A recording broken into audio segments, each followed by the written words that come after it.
Hello, I'm Ajiba. Hi. Steve Wozniak. Just So please tell them everyone, what. hold your breath. Keep yourself in a comfortable position.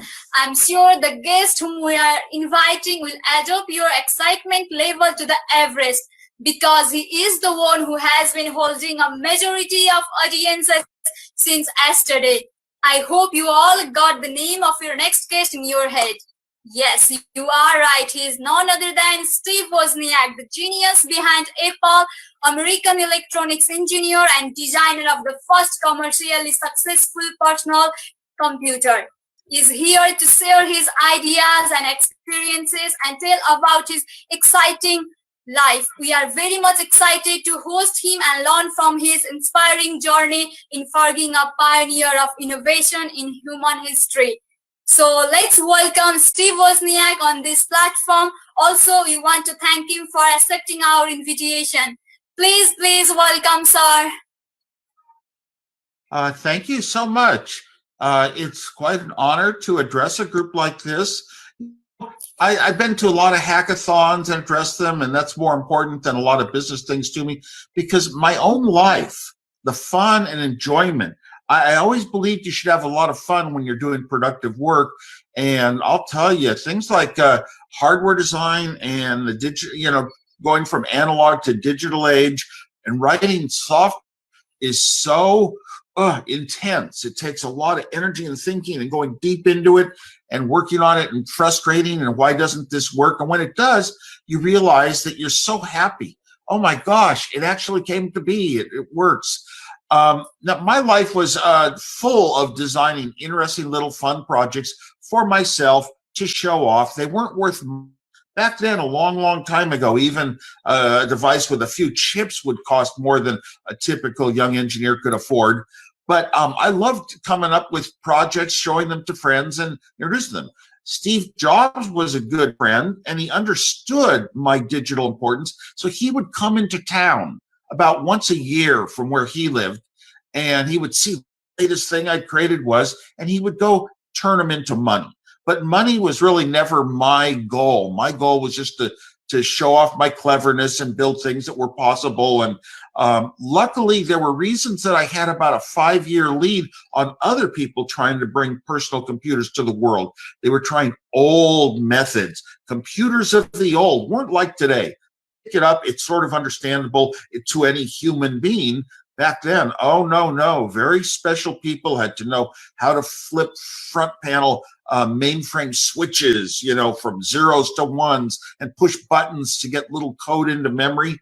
So it was very inhuman, but it was a science that I knew, and a few other people who knew it started talking the day we'd have our own computers, how inspirational it would be. And these were just small groups of people because all the big companies, all the big tech companies, the computer companies in those days made big machines that cost more than any normal person could afford to own on their own in their home.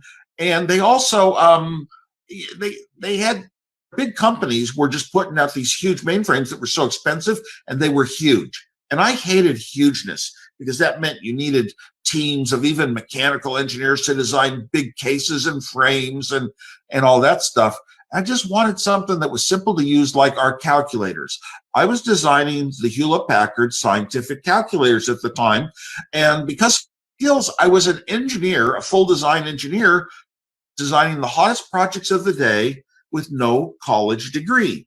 Because I just trained myself. Everything I knew about digital, almost everything I trained myself. Very few examples I have going back to like university courses that helped me out. But it wasn't so much I knew that was important. Because I wound up in my life teaching for 8 years when students did not have computers in school. Early students, young students did not have computers in school. It was so special. It hadn't yet come to that age group. And I decided to teach how to use computers for all of your normal schoolwork. And in years of teaching, and believe me, it was a full-time job. My course was 200 hours per year, and I taught multiple classes on different days. This was an intense effort of mine in my life, but I found out it wasn't that important what I taught. what you teach could be in books or whatever. It was more important to make things so fun that the young wanted to do this, that they enjoyed it. It was, the highlight of their the days that they came to class during the week. So motivation, wanting to do things, is more important than necessarily knowledge and skills. Of course, I couldn't get anywhere, didn't have the skills to do what I did if I hadn't spent my whole life from when I was 10 years old working, trying to build projects for science fairs, and over, the number of hours you put in, sitting down on paper, closing my room door every weekend. I was not social, didn't really have school friends, but I'd come home on the weekend, every weekend, and I'd take a computer, study its architecture, study the insides of it, and I'd sit down and design the chips that would make it work, even though I could never afford to build these little mini computer type projects. So money was a key factor. Turns out that I wanted my own computer. That's the want. Wanting is more important than knowledge even. I told my father in high school that I would someday own a 4K computer. Why 4K? 4K of memory, 4K bytes, was enough to have a computer programming language where you could sit down and type programs in the way I'd been able to on other computers. And I wanted my own. My father said it cost as much as a house. So I looked back, I said, I'll live in an apartment.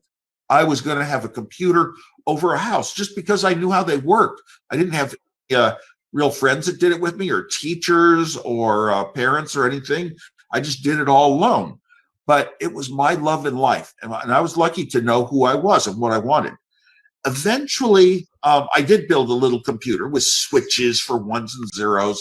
And that was 5 years before Apple. And I built this little computer. Now, 5 years later, a bunch of companies were going to say, these little computers are the ones we can afford. And we'll start out with these switches and lights, and a person can have their own computer. But it wasn't really like a usable computer. You needed the whole package, sit down, type in. And because of other projects I'd worked on for fun, video games drove me. I've always had a life of loving fun and loving games. And I had designed games like Breakout for Atari. But it turns out that games were the key to computers in the home. A few of us geeks who knew how to toggle the switches on a computer, but didn't have much money and didn't have one. A few of us geeks would want our own computer, like with a front panel, awful hard and explained to normal humans. We'd want one, but normal humans in their home weren't going to want a computer unless it could play games. Games was the key. And my Apple II computer, I was driven by my own desire to have a great game playing machine. The Apple II computer was hello, do you hear me? Yes, the Apple II computer was the first time in history that arcade games, you play games today, and even computer games today, or arcade games, is the first time ever. My computer was the first time ever they were in color, and the first time ever they were in software. A 9-year-old kid could write a good game with moving colors on a screen in one day. Before that, it took a skilled engineer like myself to hook up hundreds of chips and thousands of wires in the right way to get signals going up and down to make an actual video game. It would take 6 months to a year typically. So the Apple II was a breakthrough in gaming. It really showed the world what can be done now that it's software. And the world kind of changed from a hardware world where I started over about the next 10 years, changed to where almost all of the differences in products and almost all of the real moves were more in the software realm. So the world converted to software, but I still believe heavily in hardware and software mixed. For example, small robots involve a lot of technologies, mechanical engineering, hardware engineering, power supply considerations, radios, microprocessors, programming, kind of scans the whole gamut. And that's how I was. I was working independently on my projects, didn't have a team. One person will do this little part of the project, one person will do this part of the software, another part of the software, another will do the hardware, and another will do the video screen. No. I just did everything myself, conceptualized ideas, worked on paper just like you do in your projects, trying to achieve programs in a hackathon. And it was like my drive. And I'd sit down on paper and work out where the chips were. And I'd get a breadboard and I'd plug the right chips in. I had access to chips working for Hewlett Packard. I'd plug in the chips and solder every wire in place and mark them off on my paper designs. And then I'd write the software. I'd do the testing with oscilloscopes and all that, and all the hardware stuff. And then I'd write the software that would make it work, because I didn't have a computer unless it had some software behind it. You turn it on, and I wanted it to instantly work like a calculator does. You turned a calculator on, and it just worked. And you could type human-like things, 5, 4, plus 6 equals. I wanted that type of computer. And fortunately, I had discovered the way that I had no money. And having no money, no savings accounts of money or anything, and neither did Steve Jobs when we started Apple, by the way. This was just bootstrapped from nothing. But having no money forced me to always think out, how can I come up with some solution that I myself can afford? Secondarily, I also took on projects that I had never done before. Everything was brand new. Every single advancement I made for the early Apple days and Apple projects and the computers themselves, and then also a lot of apps and introducing them to other languages. I did one in Arabic once. I did a PAL computer. Every project I ever did in my life was just so meaningful to me. But I had never done these things before. So I would think of an idea. Here's something I could build. I know how to do the hardware with chips, and how can I think up a method? My brain, I came up with tricks to use very few parts to get the job done, because very few parts was partly related to having no money. And how could I be cleverer than other people? And I developed these talents back in high school.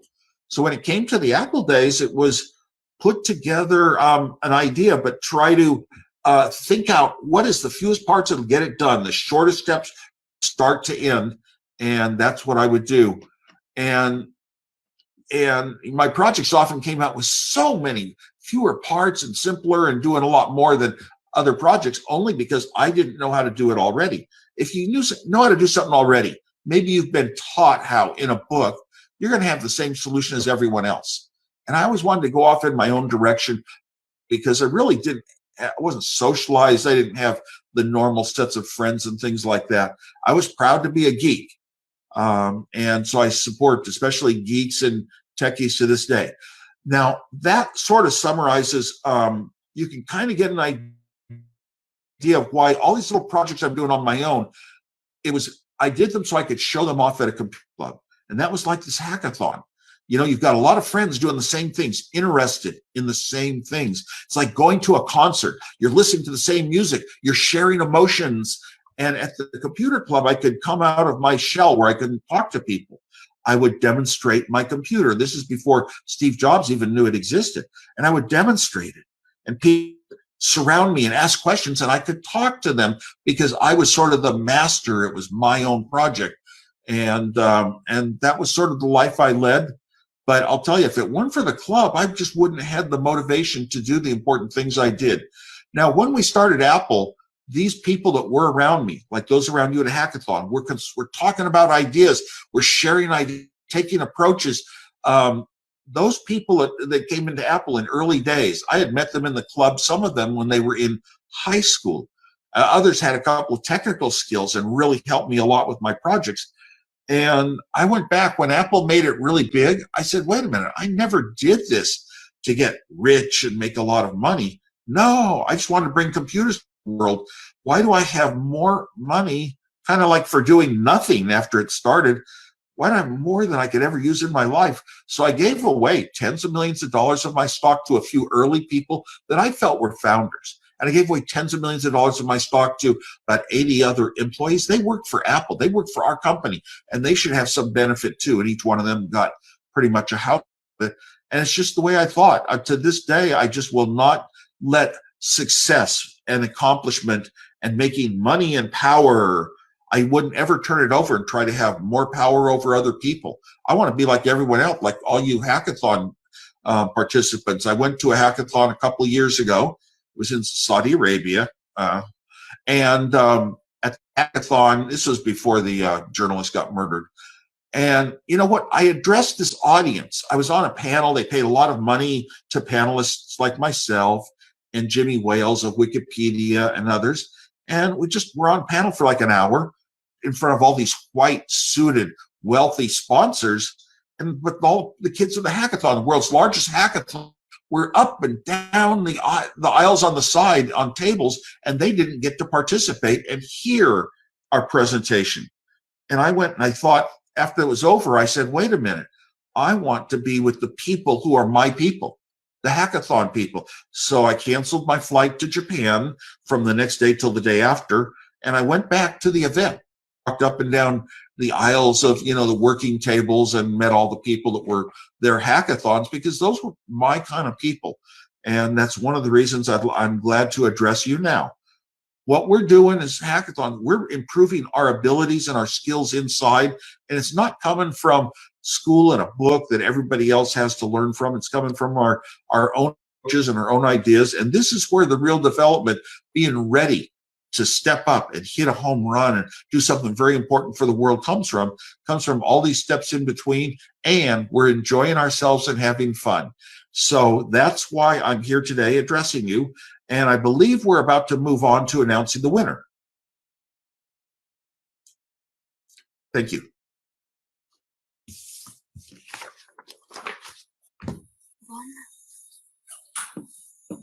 All right, I'm again here. Thank you so much, sir, for sharing your inspiring experiences with us. And also, thank you so much for your valuable time. It was great to hear from you, and I'm sure everybody loved it and will get much inspiration from his life. Thank you so much, sir. Okay, that's fine. So I'm off now. Bye. Bye. Thank you so much. Bye all. Cámara, bye.